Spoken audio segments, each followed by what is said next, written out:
Gold, trusted gold buyers. మీరు తాకట్టు పెట్టిన బంగారాన్ని విడిపించి ఈ రోజు ఉన్న మార్కెట్ ధరకు కొనబడను.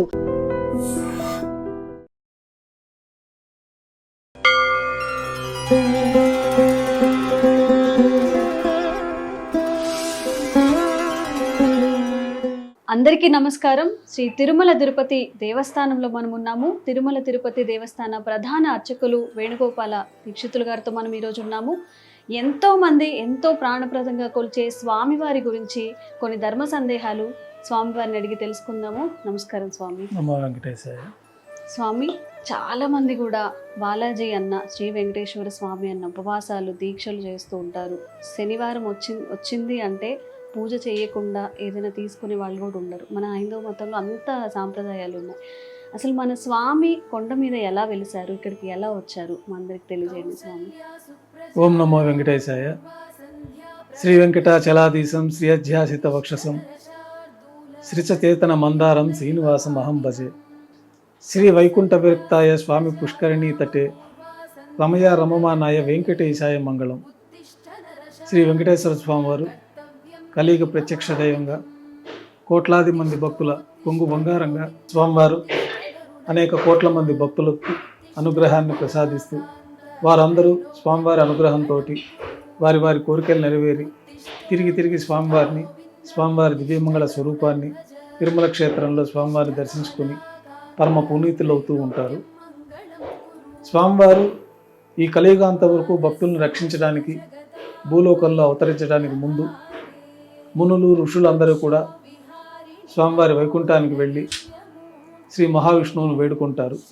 స్వామి, కలియుగంలో ధర్మం 3 పాదాల్లో నడుస్తూ ఉంటుంది కాబట్టి కలియుగంలో భక్తులందరికీ రక్షణ కల్పించడానికి తమరు కలియుగాంతం వరకు అవతరించాలని చెప్పి కోరగా, మునులందరికీ స్వామివారు కలియుగంలో నేను అర్చావతార స్వరూపంగా ఆవిర్భవిస్తాను, అట్లా ఆవిర్భవించిన నన్ను ఆరాధించడానికి ప్రత్యేకమైన విధి విధానాలు ఏర్పాటు చేయవలసిందిగా మునులందరినీ కోరుతారు. వచ్చిన మునులు ఋషిపుంగవులందరూ కూడా తమరికి ఆరాధనా విధానాలు ఏర్పరచడం మా వల్ల కాదు, ఏదన్నా లోపాలు జరిగితే మాకు తీరని అపచారంగా మేము భావించాల్సి ఉంటుంది, అందువల్ల తమరే దీనికి ఒక ప్రత్యామ్నాయ మార్గాన్ని సూచించవలసిందిగా శ్రీ మహావిష్ణువుని కోరుకుంటారు. అప్పుడు శ్రీ మహావిష్ణువు యొక్క ఆత్మస్వరూపంలో నుంచి శ్రీ వికనస మహర్షి వారిని ఆవిర్భవింపచేసి వారి ద్వారా శ్రీ వైఖానస భగవత్ శాస్త్రాన్ని రచించి ఈ అత్రి, భృగు, కశ్యప మహర్షుల్ని తోడుగా పెట్టుకొని శ్రీ వికనమునీంద్రులు మతానుసారంగా శ్రీ వైఖానస భగవత్ శాస్త్రం ప్రకారం స్వామివారికి తిరుమల క్షేత్రంలో ఆరాధనలు ప్రారంభమవుతాయి.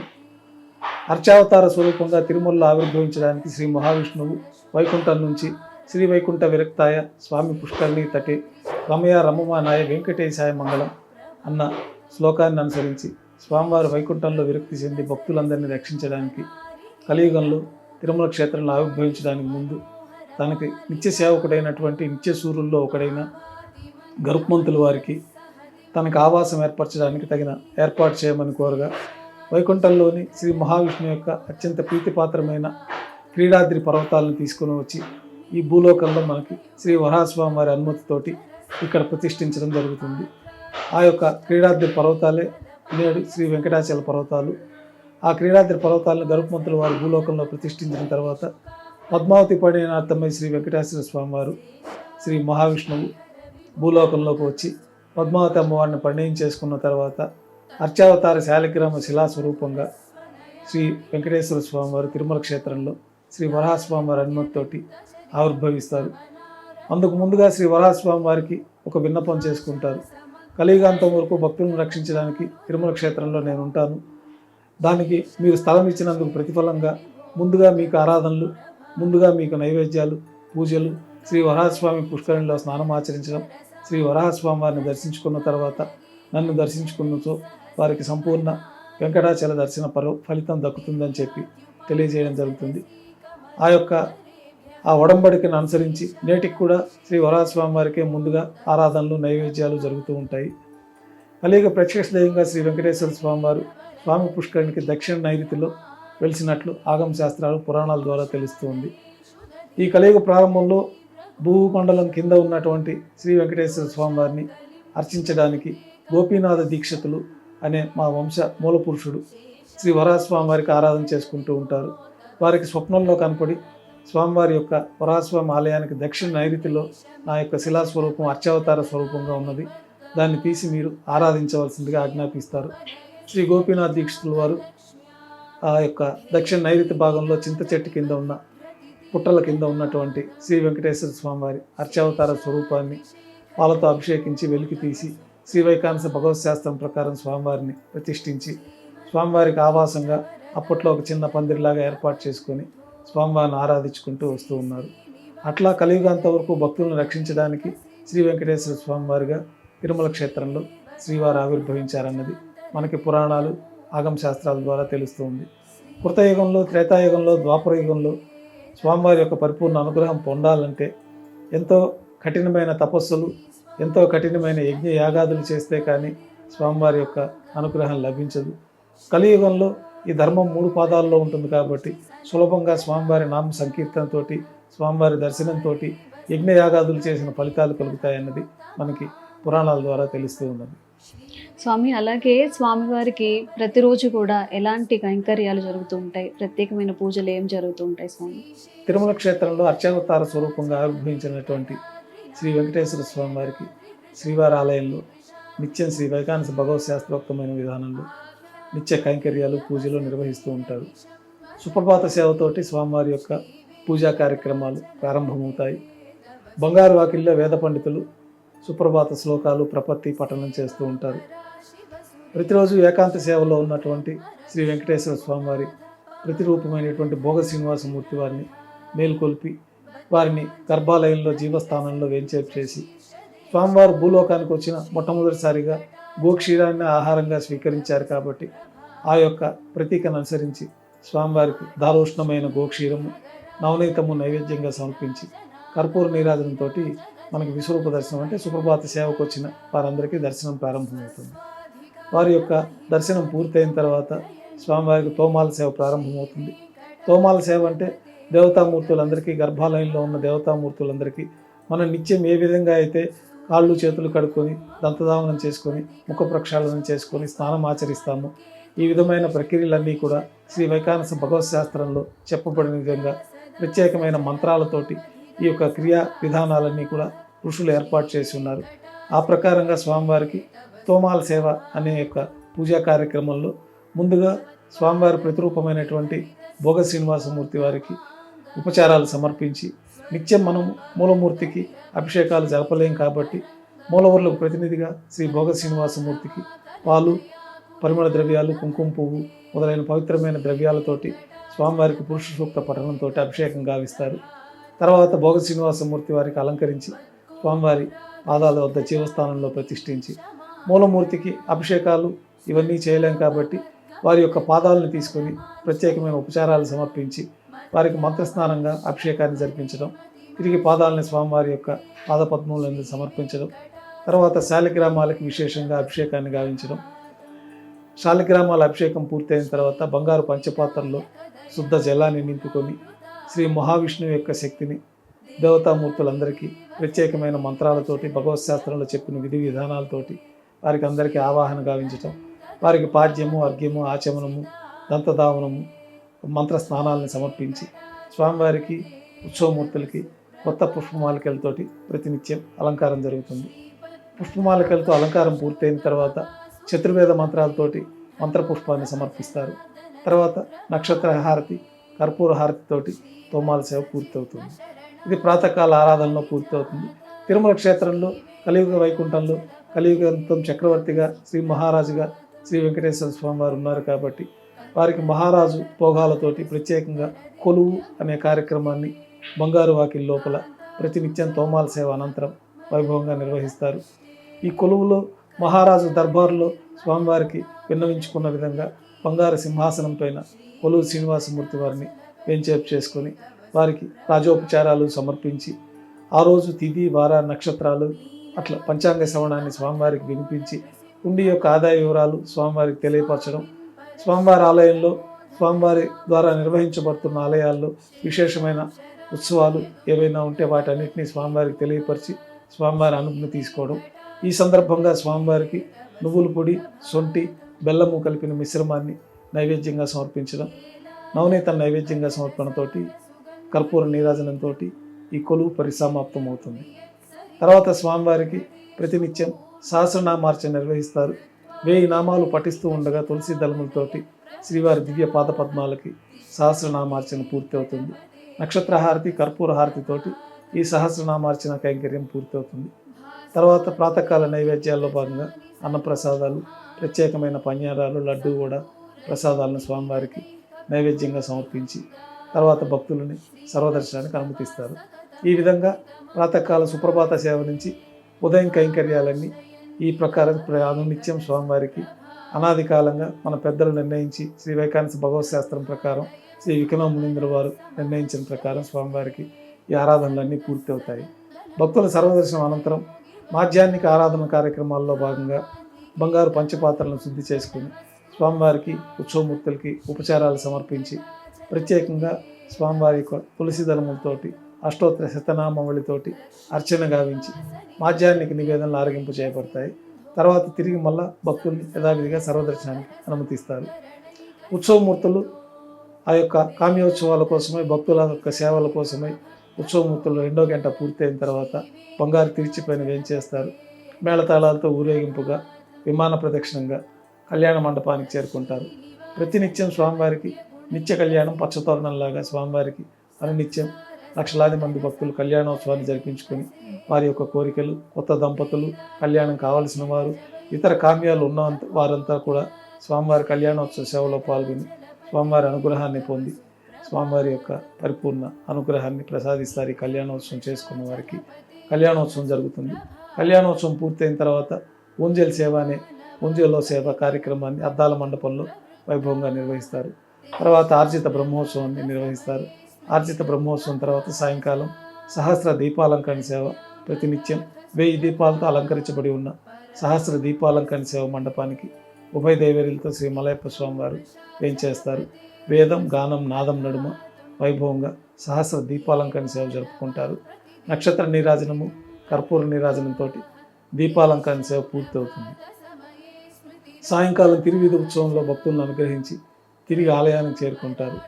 ఆలయంలో నివేద్యం పూర్తయిన తర్వాత గర్భాలయంలోకి శ్రీ మలయప్ప స్వామివారు ఉత్సవమూర్తులు వేంచేస్తారు. సాయంకాలం కైంకర్యాలు ప్రారంభమవుతాయి. ఉదయం మనం సమర్పించిన స్వామివారికి పుష్పమాలికలన్నీ కూడా నిర్మాల్యంగా తీసివేసి గర్భాలయాన్ని పరిపూర్ణంగా శుద్ధి చేసుకుని బంగారు పంచపాత్రలో శుద్ధ జలాన్ని నింపుకొని సాయంకాలం కైంకర్యాల్లో భాగంగా మూలమూర్తికి, ఉత్సవమూర్తులకి ఉపచారాలు సమర్పించి కొత్త పుష్పమాలికల స్వామివారికి అలంకరించి ఉత్సవమూర్తులకి కొత్త పుష్పమాలికల సమర్పణ, నక్షత్ర నీరాజనం, కర్పూర నీరాజనంతో సాయంకాలం తోమాల సేవ పూర్తి అవుతుంది. అష్టోత్తర శతనామావళితో అర్చన జరుగుతుంది. రాత్రి నైవేద్యంలో భాగంగా అన్నప్రసాదాలు, పన్యారాలతో పాటు దోశ కూడా స్వామివారికి నైవేద్యంగా సమర్పిస్తారు. తిరువీస నైవేద్యమైన అర్ధరాత్రి నైవేద్యం కూడా స్వామివారికి సమర్పించిన తర్వాత భక్తులని సర్వదర్శనానికి అనుమతిస్తారు. కొద్ది విరామం తర్వాత స్వామివారికి చివరి పూజ చేయడం బట్టి ఏకాంత సేవ కోసమై ఏర్పాట్లు చేసుకోవడం జరుగుతుంది.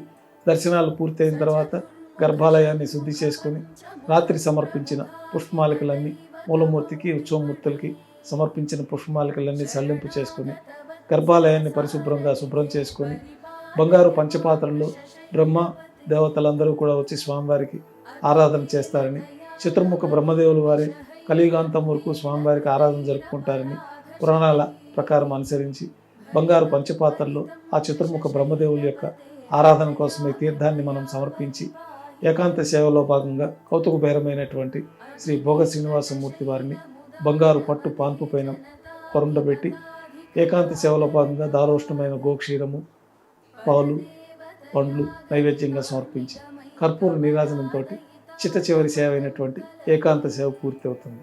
ఈ విధంగా స్వామివారికి ఉదయం నుంచి రాత్రి వరకు షట్కాల అర్చనలు శ్రీ వైకానస భగవత్ శాస్త్రంలో చెప్పబడిన విధంగా అనునిత్యం కైంకర్యాలు నిర్వహించబడుతూ ఉంటాయి. స్వామి, మీరు చెప్తుంటే కళ్ళకు కట్టినట్టుగా ఉంది. అసలు ఏమి తెలియని భక్తులకి కూడా ఉదయం నుంచి సాయంత్రం వరకు సుప్రభాత సేవ నుంచి ఏకాంత సేవ వరకు కూడా చక్కగా కళ్ళకు కట్టినట్టుగా వివరించారు. అలాగే తిరుమల తిరుపతి దేవస్థానం అంటే అందరికీ కూడా లడ్డు మాత్రమే గుర్తొస్తుంది స్వామి. మరి స్వామివారికి ఎలాంటి నైవేద్యాలు సమర్పిస్తూ ఉంటారు? స్వామివారి ఇష్టంగా తినే నైవేద్యాలు అంటే ప్రత్యేకంగా ఏమైనా ఉన్నాయా? ప్రతినిత్యం స్వామివారికి అనేక ప్రసాదాలు నైవేద్యం జరుగుతూ ఉంటాయి. కొన్ని విశేషమైన వారో పర్వదినాల్లో విశేష ప్రసాదాలు కూడా స్వామివారికి ఆరగింపు జరుగుతూ ఉంటుంది. స్వామివారికి అత్యంత ప్రీతిపాత్రమైనది గోక్షీరము, నవనీతము. తర్వాత స్వామివారు భూలోకంలో అవతరించినప్పుడు ఒకళ్ళు మాతాదేవి స్వామివారికి స్వయంగా వడ్డన చేసినటువంటి మాతృప్రసాదమని చెప్పబడే మాత్ర అనే ప్రసాదాన్ని కూడా స్వామివారికి అత్యంత ప్రీతిపాత్రంగా ఆరగింపు చేస్తారు. ఈ మాతృప్రసాదము అన్నంలో పాలును వేసి చేమిరి వేసేసిన తర్వాత ఉదయాన్నే అది పెరుగన్నం అయిపోతుంది. ఆ యొక్క ప్రత్యేకమైన పెరుగన్నం ప్రసాదాన్ని మాతృప్రసాదంగా మొట్టమొదటి ప్రసాదంగా స్వామివారికి అనునిత్య నివేద్యం జరుగుతుంది. అది గర్భాలయం లోపలే ఈ యొక్క ప్రసాదాన్ని ఉంచడం జరుగుతుంది. తర్వాత లడ్డూ కూడా గర్భాలయంలో ఉంచడం జరుగుతుంది. స్వామివారు కళ్యాణం కోసమే భూలోకానికి ఇచ్చేశారు కాబట్టి ఆ కళ్యాణంలో విశేషమైన ప్రసాదం లడ్డూగా స్వామివారికి భక్తులందరికీ ప్రీతిపాత్రంగా ఉండడం కోసం ఈ ప్రసాదాన్ని ఏర్పాటు చేశారు. గతంలో ఈ లడ్డూ స్థానంలో బూందీ ఇచ్చేవారు. తర్వాత క్రమేపీ స్వామివారికి నిత్య కళ్యాణాలు ప్రారంభమైన తర్వాత ప్రత్యేకంగా ఈ యొక్క లడ్డు వడా ప్రసాదాన్ని కూడా మనం తిరుమల తిరుపతి దేవస్థానంలో ప్రవేశపెట్టడం జరిగింది. ఆ లడ్డు వడా ప్రసాదం కూడా గర్భాలయంలో స్వామివారికి ఉంచుతారు. గర్భాలయం కులశేఖరపుడి బయట పొంగలి, మాత్ర, దద్దోజనము, పులిహోర, కదంబము ఇత్యాది ప్రసాదాలన్నీ కూడా స్వామివారికి నైవేద్యంగా సమర్పిస్తారు.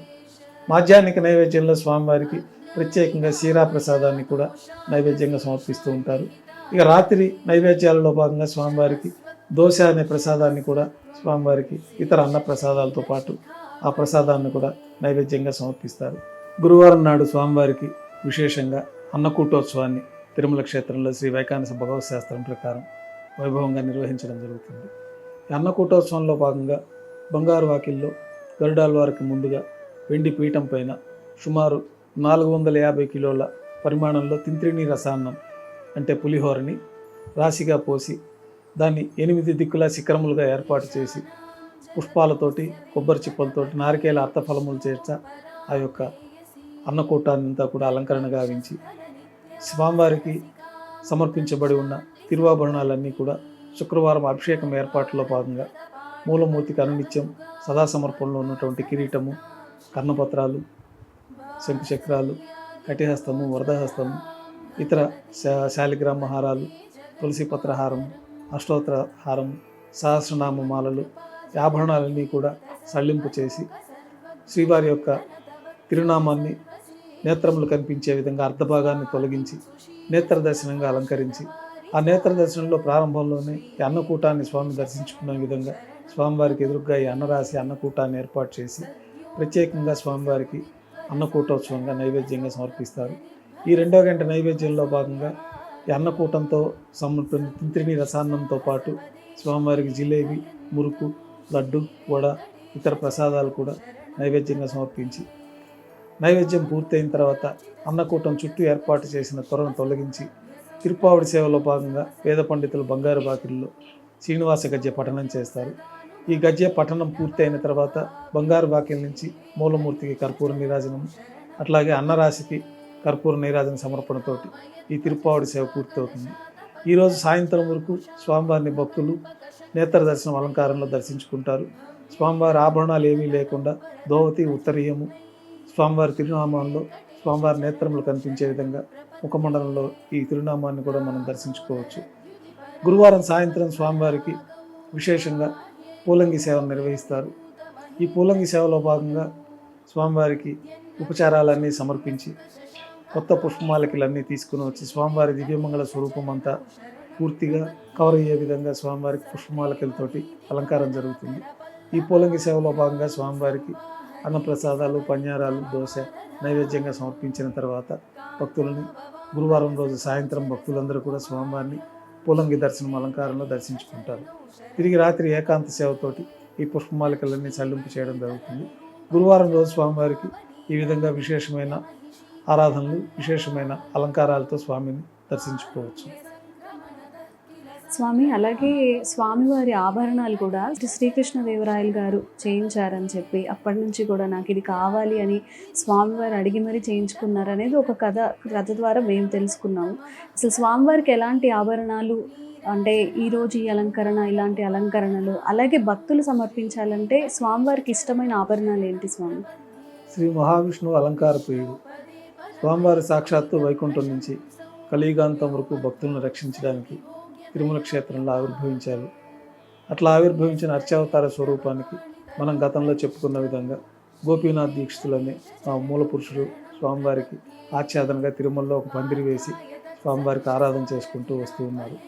తర్వాత స్వామివారి యొక్క బావమరిది అయినటువంటి ఆకాశ మహారాజు ప్రత్యేకంగా స్వామివారి యొక్క కళ్యాణంలో ఒక స్వర్ణ కిరీటాన్ని సమర్పింపజేయడం, స్వామివారు కూడా అర్చావతార స్వరూపంగా భూలోకంలో ఆవిర్భవించినప్పుడు స్వామివారు స్వర్ణ కిరీటము, కర్ణపత్రాలు, జాజీబందులు, కంకణాలు, కంఠాభరణాలు, ప్రళంబ యజ్ఞోపవీతము, శ్రీవత్సము, కౌస్తుభము, వక్షస్థలంలో మహాలక్ష్మి అమ్మవారు, పాదాలకి ప్రత్యేకంగా ఉంగరాలు, చేతులకు కూడా ప్రత్యేకమైన అంగుళీలు ఉంగరాలు, వీటన్నిటితో పాటే స్వామివారు అర్చావతార స్వరూపంగా సాక్షాత్తు శ్రీ మహావిష్ణువే శిలాస్వరూపం ధరించి భూలోకంలో అవతరించారు. కాబట్టి అట్లా అర్చావతార స్వరూపంగా ఆవిర్భవించిన శాలిగ్రామ శిలాస్వరూపానికి వైకాంస భగవత్ శాస్త్రం ప్రకారం గోపీనాథ్ దీక్షితులు వారు ప్రతిష్ఠించి ఆరాధనలు చేసుకుంటూ రావడం, తర్వాత స్వామివారు స్వప్నంలో రాజులకి అట్లాంటి వారికి కనపడి వారి యొక్క కోరికలు నెరవేర్చుకోవాలంటే తిరుమల దర్శించుకోవాలని చెప్పడం, రాజులందరూ కూడా తిరుమల క్షేత్రాన్ని దర్శించుకోవడం, వారి కోరికలు నెరవేరిన తర్వాత స్వామివారికి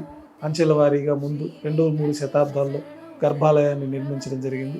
తర్వాత విమాన ప్రదక్షిణాన్ని 6-7 శతాబ్దాల్లో విమాన ప్రదక్షిణం పక్కన ఉన్న సంపంగి ప్రాకారం, తర్వాత రంగమండపం 13వ శతాబ్దంలో 14వ శతాబ్దాల్లో ఈ యొక్క అంచెల వారీగా దేవాలయం అభివృద్ధి చేయడం జరిగింది.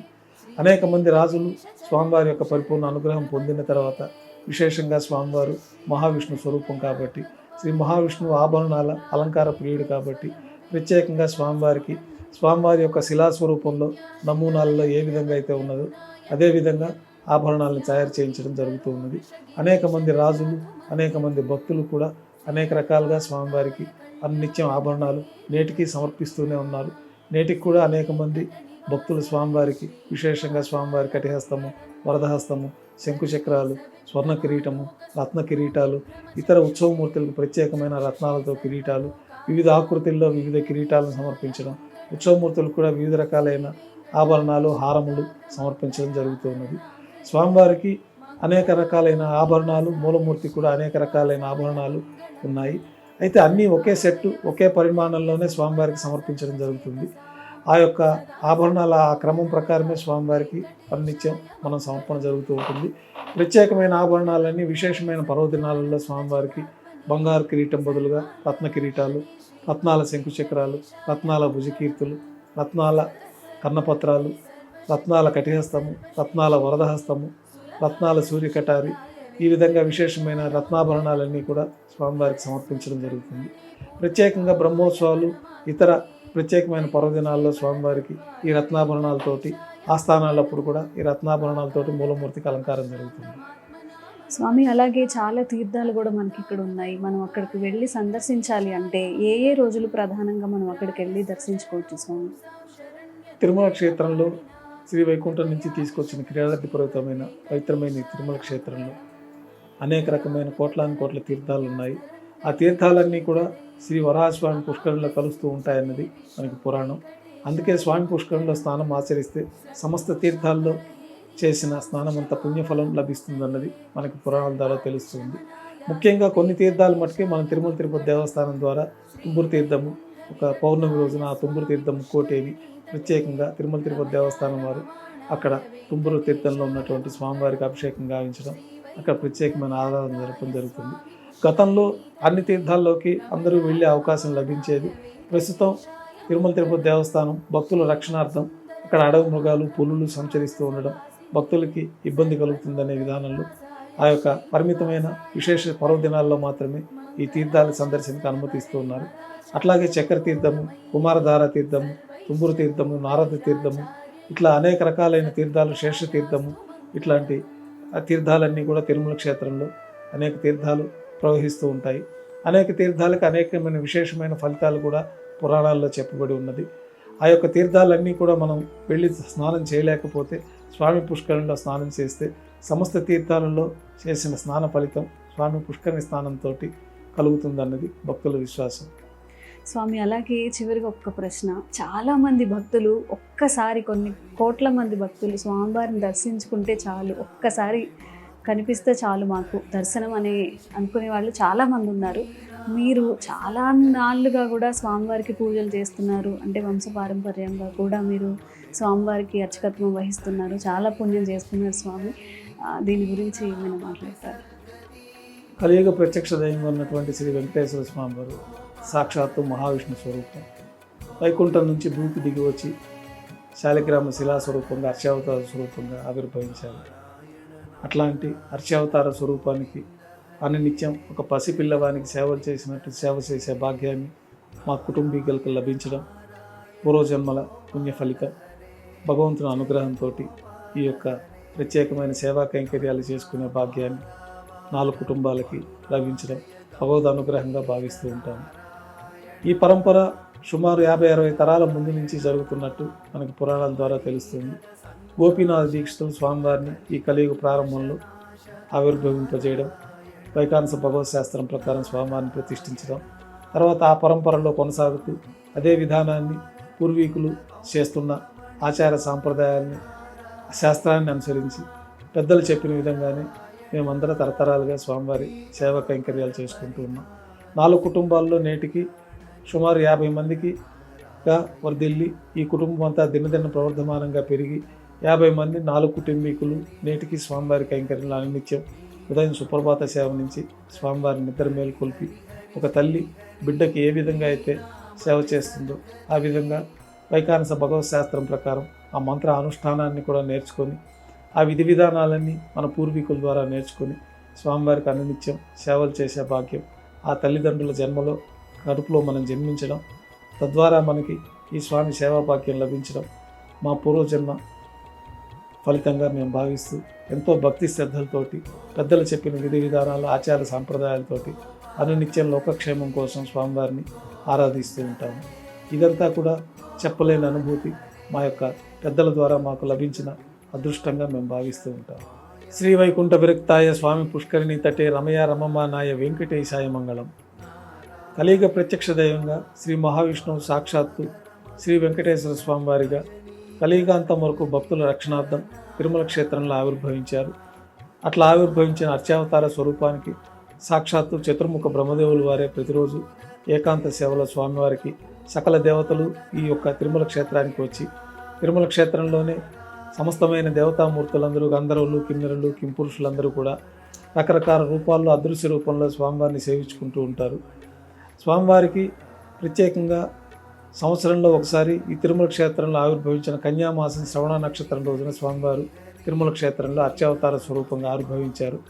అట్లా ఆవిర్భవించిన అర్చావతార స్వరూపానికి ప్రత్యేకంగా చతుర్ముఖ బ్రహ్మదేవుల వారే ఈ బ్రహ్మోత్సవం అనే ఉత్సవాన్ని నిర్వహిస్తారు. స్వామివారు ఆవిర్భవించిన కన్యామాసం శ్రవణ నక్షత్రానికి ముందు 9 రోజుల పాటు మొత్తం 9 రోజులు నవాహ్నికంగా శ్రీ వైకానస భగవత్ శాస్త్రం ప్రకారం ధ్వజారోహణతో ప్రారంభమవుతుంది. సకల దేవతల్ని ఈ యొక్క బ్రహ్మోత్సవానికి ఆహ్వానించడానికి గరుత్మంతుల వారు 4 తిరువీధుల్లో ఉత్సవంగా జరుపుకుంటారు. విశ్వక్షేణుల వారు పరివార దేవతలందరూ కూడా సకల దేవతల్ని ఆహ్వానించి అష్టదిక్పాలకుల్ని మనం అష్టదిక్పాలయందు ప్రతిష్ఠించి ఈ బ్రహ్మోత్సవాల్లో ధ్వజారోహణ కార్యక్రమాన్ని సకల దేవతల ఆహ్వానార్థం ధ్వజ అగ్రభాగానికి గరుత్మంతులను పంపించడం చోటి ఈ బ్రహ్మోత్సవాలు ప్రారంభమవుతాయి. ఈ బ్రహ్మోత్సవాల్లో సాక్షాత్తు చతుర్ముఖ బ్రహ్మదేవుల వారే నిరాకారంగా ఈ బ్రహ్మోత్సవాన్ని పర్యవేక్షిస్తుంటారని, అందుకు ప్రతీకగా ప్రతి యొక్క ఉత్సవం ముందు నిరాకార స్వరూపంలో బ్రహ్మరథంలో స్వామివారు ఈ ఉత్సవాలను పర్యవేక్షిస్తూ ఉంటారు. ఈ బ్రహ్మోత్సవాల్లో స్వామివారి యొక్క వాహన సేవల్లో దర్శించుకున్న వారికి సకల శుభాలు కలుగుతాయి. యజ్ఞయాగాదులు చేసిన ఫలితాలు కూడా కలుగుతాయన్నది మనకు ఆగమ శాస్త్రాల్లో చెప్పబడింది. మొదటి రోజు ధ్వజారోహణంతో ఈ బ్రహ్మోత్సవాలు ప్రారంభమవుతాయి. 9 రోజుల పాటు వివిధ వాహన సేవల్లో స్వామివారు 4 తిరువీధుల్లో వాహన సేవల్లో విహరిస్తూ భక్తులను అనుగ్రహిస్తారు. చివరిగా అవప్రదోత్సవంగా శ్రవణ నక్షత్రం రోజున చక్రస్నాన మహోత్సవాన్ని వరాహస్వామి పుష్కరిణి ఎదుట వైభవంగా శ్రీ వెంకటేశ్వర స్వామివారు ఉభయ దేవేరులతో అట్లాగే సుదర్శన చక్రానికి చక్రస్నానాన్ని ఆచరింపచేయడంతో ఆ రోజు రాత్రి ధ్వజ అవరోహణతో ఈ 9 రోజుల బ్రహ్మోత్సవం పూర్తవుతుంది. ముఖ్యంగా 5వ రోజున బ్రహ్మోత్సవాల్లో విశేషంగా లక్షలాది మంది భక్తులు తిరుమల క్షేత్రానికి చేరుకుంటారు. నిత్యసూరుడుగా స్వామివారికి సేవలు అందిస్తున్నటువంటి స్వర్ణ గరుడు వాహనం పైన ఆ రోజు మూలమూర్తికి సమర్పించిన విశేష ఆభరణాలు, అన్నిత్యం మూలమూర్తికి తులసి పత్రహారము, సహస్రనామాల, అనునిత్యం సోదా సమర్పణలో ఉంటాయి. ఈ బ్రహ్మోత్సవంలో 5వ రోజు గరుడ సేవ రోజు మాత్రమే ఆ యొక్క సహస్రనామమాల తులసి పత్రమాలలు కూడా తీసుకొచ్చి గరుడ వాహనం పైన వేంచేసిన శ్రీ మలయప్ప స్వామివారికి సమర్పించడం జరుగుతుంది. ఆ రోజు కోట్లాది మంది లక్షలాది మంది భక్తులు స్వామివారి యొక్క గరుడ వాహన సేవను తిలకరించి స్వామివారి యొక్క పరిపూర్ణ అనుగ్రహానికి పాత్రలు అవుతూ ఉంటారు. ఇక చివరగా రథోత్సవాన్ని కూడా వైభవంగా నిర్వహింపజేస్తారు. ఈ రథంలో స్వామివారిని దర్శించుకున్న వారికి పునర్జన్మ ఉండదనేది ఆగమ శాస్త్రాల్లో చెప్పబడినది. చక్రస్నాన మహోత్సవం, అవప్రదోత్సవంతో ధ్వజ అవరోహణ కార్యక్రమంతో ఈ 9 రోజుల బ్రహ్మోత్సవాలు పరిసమాప్తమవుతాయి. ఓం నమో వెంకటేశాయ. సంతోషం స్వామి, నమస్కారం. And for more videos, Please subscribe to iDream. Please subscribe to iDream. Please subscribe iDream. And please subscribe to iDream. For more videos, subscribe to iDream. please like, share and subscribe to the channel. Congratulations, iDream. Subscribe to iDream. Subscribe to iDream. So subscribe to iDream Media. iDream की iDream team अंदर की huge congratulations. Please subscribe iDream Media. Please subscribe to iDream. Subscribe iDream. Please subscribe to iDream. iDream అంటే నా కళల channel subscribe చేసుకున్న నోరు తిరుగుతలేదు, మీరైతే గంట గుర్తు కొట్టండి. For more such videos, please subscribe to iDream. Subscribe to iDream. Please subscribe to iDream. Please subscribe iDream Media. Please do subscribe to iDream. Please subscribe to iDream Media. For best entertainment and information, please subscribe iDream. And don't forget to subscribe to iDream.